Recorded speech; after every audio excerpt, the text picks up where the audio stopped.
I rise today to join my colleagues in calling on the Senate to pass an extension of the emergency unemployment insurance. I am deeply disappointed and frustrated that millions of hardworking Americans are now wondering how they will put food on their family's table and a roof over their heads because Washington has been unable to extend critical unemployment insurance. A few weeks ago, we had a bipartisan vote to move forward with debate on the extension of what is called emergency unemployment compensation. I hope we can build on that vote and move forward as quickly as possible to restore this vital lifeline before more Americans who have worked hard and followed the rules their entire lives before they slip from the middle class into poverty.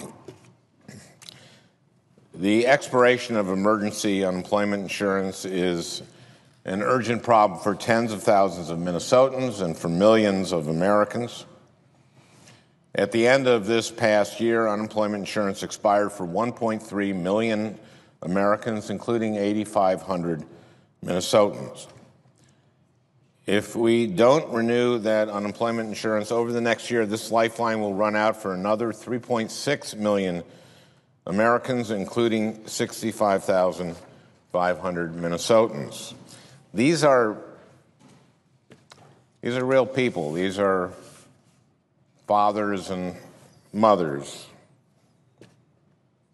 They're people whose families and local communities are struggling. As I've traveled around Minnesota, I've had the chance to speak with many of the Minnesotans who are affected by the expiration of unemployment insurance. It's not the fault of these people, of these workers, that they lost their jobs. Very often these workers were just unlucky enough to be working in the wrong sector of the economy at the wrong time. Sometimes they were from communities that lost a large employer. A few weeks ago, I held a roundtable with unemployed workers who had been helped by unemployment insurance, and these are long-term unemployed folks. And there were also some workforce professionals who were helping these folks and other people find a job in today's recovering economy. The unemployed women I spoke with, Ann, Amy, and Robin, had been working for decades and paying taxes for unemployment insurance for decades. One of them is in her 40s, a single mom with 2 kids, one a 3-year-old. The other 2 women are older workers, and one was in her 50s, the other in her early 60s. The one in her 50s was a meeting planner. When the recession hit, businesses cut costs by holding fewer meetings. And she had a very hard time. Well, she couldn't find a job in her field, but is trying to find a job in any field.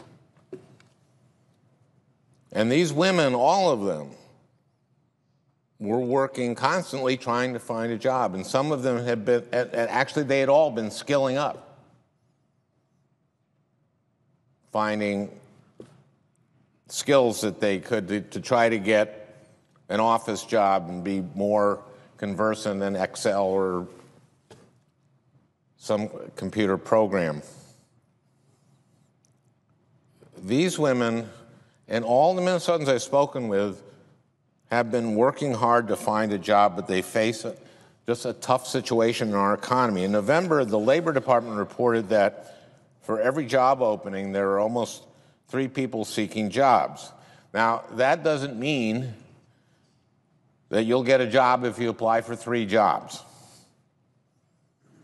A few weeks ago, a job counselor in Minnesota told me that there are often hundreds of applicants for every good job posting, and that these jobs are often filled then internally. And I'm glad that these businesses are hiring from within or promoting from within But it's stories like these that highlight why we need emergency unemployment to help those workers who are unfortunate enough to be working in a sector that has experienced a major downturn, or live in a community where it's just particularly hard to find a job, and particularly at their age.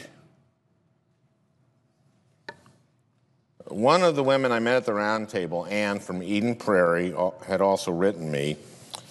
What she told me really illustrates the situation that so many Minnesotans are facing. Ann wrote this.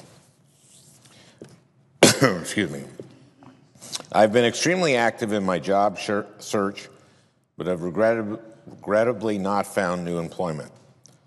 My Minnesota unemployment insurance ran out last week, and I applied for federal emergency unemployment compensation just this past week. Excuse me. I ask you to please ask yourself what you would do to provide for your family. I have a 9-year-old daughter and a 3-year-old son. I am the sole provider for my family. I am not looking for a handout, nor do I believe that staying on unemployment insurance is in my best interest. But the $483 a week it provides will at least allow me to make my mortgage payment. Ann was a remarkably articulate. She volunteers at her son's school. She volunteers at the son's school partly she wants to be involved in her son's life, but also to network. One of the counselors there said the hardest job there is looking for a job. Minnesotans like Ann and the millions of Americans around the country in the same situation, many of them have worked for decades. Every one of these women had worked for decades and had been paying to unemployment insurance for decades. They don't deserve to be punished or to lose their homes because they're unable to find a job within 26 weeks. And often they need this, they need their unemployment so that they can have gas in the car to look for a job, so they can keep their phone.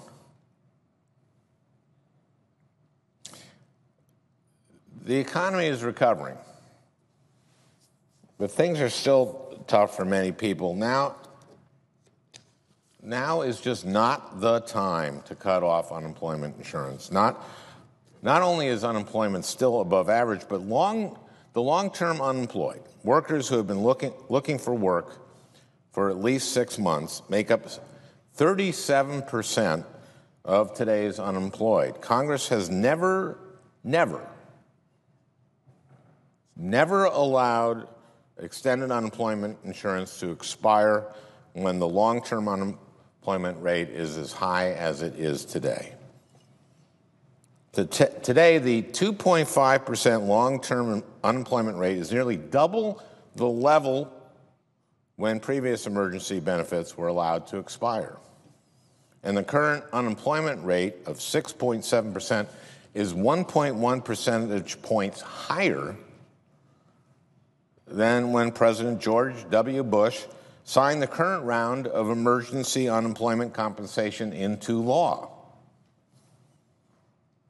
So we know that the unemployment crisis is not over. It remains a significant issue for workers, especially older workers, who experience longer terms of unemployment, longer periods of unemployment than younger workers when they lose their jobs. Extending unemployment insurance also makes economic sense. In 2011, the Congressional Budget Office stated that aid to the unemployed is among the policies with, quote, the largest effects on output and employment per dollar of budgetary costs, unquote. CBO estimates that extending benefits through 2014 would help expand the economy and contribute to the creation of an additional 200,000 jobs. The Council of Economic Advisors estimates that without a full-year extension, the economy will generate 240,000 fewer jobs by the end of 2014. Unemployment insurance has been shown to help people stay in the workforce, allowing them to contribute to our economic recovery rather than letting people slip into poverty. The Census Bureau estimates that unemployment benefits kept 2.5 million people who are trying to stay in the workforce out of poverty in 2012 alone, and have kept 11 million unemployed workers out of poverty since 2008.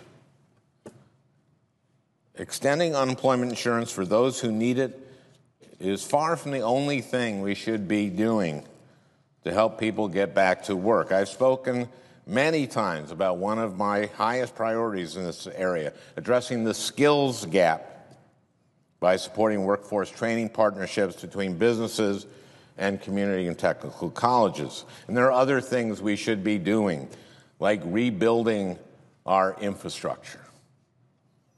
But it would be a tremendous mistake to fail to renew the unemployment insurance that has lapsed. When people like Ann and Robin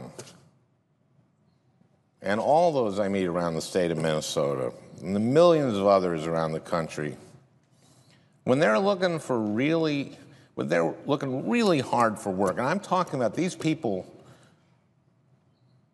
are working hours and hours a day looking for work, and it's almost 24 hours a day because they keep their phone on. And they are thinking about it constantly. Let's not pull the rug from under them now.